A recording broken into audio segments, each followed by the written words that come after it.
वहीं किसानों के द्वारा रास्ता रोके जाने की सुनवाई को लेकर हमारे संवाददाता ने किसान नेता राकेश टिकैत से खास बातचीत की है। वहीं इस दौरान राकेश टिकैत ने रास्ता रोके जाने से साफ इनकार कर दिया।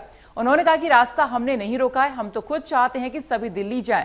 हम इसका जवाब सुप्रीम कोर्ट में दाखिल करने जा रहे हैं। उन्होंने कहा कि बारिश की वजह से जो फसलें खराब हुई हैं उसका मुआवजा किसानों को सरकार को देना चाहिए। लखीमपुर खीरी मामले पर भी अपनी आवाज उन्होंने मुखर की और क्या कुछ उन्होंने कहा, आइए सुनाते हैं। टिकैत जी मौजूद हैं। सबसे पहले बात कर लेते हैं जो बारिश हुई है उसको लेकर उन्होंने कहा है कि सरकार जो है जो फसलें खराब हुई हैं उस पर 100% मुआवजा दे। तो सीधे बात कर लेते हैं, दलहन तिलहन और जो अन्य फसल खराब होने की बात आपने कही है, सरकार से मुआवजा ही मांगा है और ये भी कहा है कि BKU के जो जुड़े हुए किसान हैं वो इसमें मदद भी करने के लिए जा रहे हैं। पूरा मामला जानना चाहिए। देखो, पूरा बर्बाद हो गया जो अपना पहाड़ी क्षेत्र था। जी। अगर हम उत्तराखंड की बात करें तो उत्तराखंड जी और उत्तर प्रदेश का बरेली से दूसरी साइड का जो हिस्सा है जी वो इससे पूर्ण रूप से प्रभावित है। जी अगर पहाड़ की बात करें तो वहाँ पे वेजिटेबल्स, जी दालें, जी और नीचे पे दालें और धान की फसल, जो वेजिटेबल्स है वो, और ये करीब 5 स्टेट में बेमौसम बारिश से पूरी फसलें किसानों की बर्बाद हुई। जी और इसका असर आप देखोगे कि बरेली तक, मुरादाबाद तक इसका असर देखने को मिल रहा अभी। जी तो सरकार की जिम्मेदारी है, नुकसान हुआ है तो किसान की क्या गलती है जी जिनको 100% मुआवजा सरकार दे।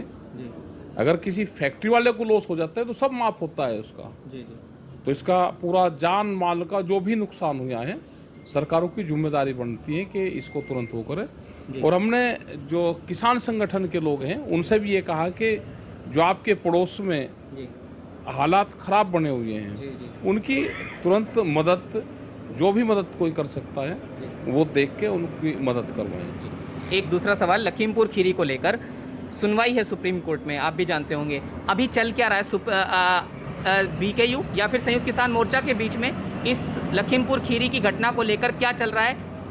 नहीं, संयुक्त मोर्चा ही देख रहा है इसको तो, सारी चीजों को। जी तो अभी देखते हैं क्या होता है सुप्रीम कोर्ट में, क्योंकि मंत्री का इस्तीफा नहीं हुआ और गिरफ्तार नहीं हुआ जी तो पुलिस प्रशासन ज्यादा उस हिसाब से कर नहीं पाएगा कुछ, क्योंकि जब तक गृह राज्य मंत्री रहेगा जी तो पुलिस के हाथ बंधे रहेंगे। उसका इस्तीफा हो, जी उसकी गिरफ्तारी हो, 120B का मुलजिम है। तीसरा सवाल ये कि सुप्रीम कोर्ट में कल एक अहम सुनवाई होनी है रास्ते को लेकर, तो ये भी कहा गया है कि एक नोटिस राकेश टिकैत साहब को ही भेजा गया है, तो क्या कोर्ट में कोई जवाब आपकी तरफ से जाने वाला है? जाएंगे, हमारे एडवोकेट जाएंगे जी। और रास्ते तो हमने तो कहा कि रास्ता हमने रोक ही नहीं रखा, रास्ते तो खुलना चाहिए, हमको भी दिल्ली जाना है। बंद किसने किया है रास्ता? बंद तो भाई सरकार ने कर रखा, आप देख लो जाके किसने बंद कर रखा है। बैरिकेटिंग हम लेकर आए, हमें भी दिल्ली जाना, रास्ता तो चलने के लिए आया, हमको भी जाना है दिल्ली। जी 18 का रेल रोको, क्योंकि उसमें मांग पूरी नहीं हुई तो आपने कहा था एक महापंचायत होगी, तो अभी उस पर कुछ डिटेल आप देना चाहें? कब अभी उसमें डिटेल नहीं है। पंचायतें तो होगी, पूरे देश भर में होगी। जो इशू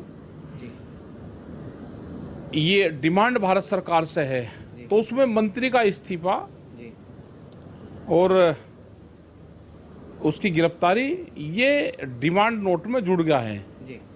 अब जहाँ पे भी डिमांड होगी तो ये 2 चीजें और उसमें जुड़ जाएगी। तो राकेश टिकैत साहब को आप यहाँ सुन रहे थे। गाजीपुर बॉर्डर पर किसान क्रांति गेट से जतिन गोस्वामी।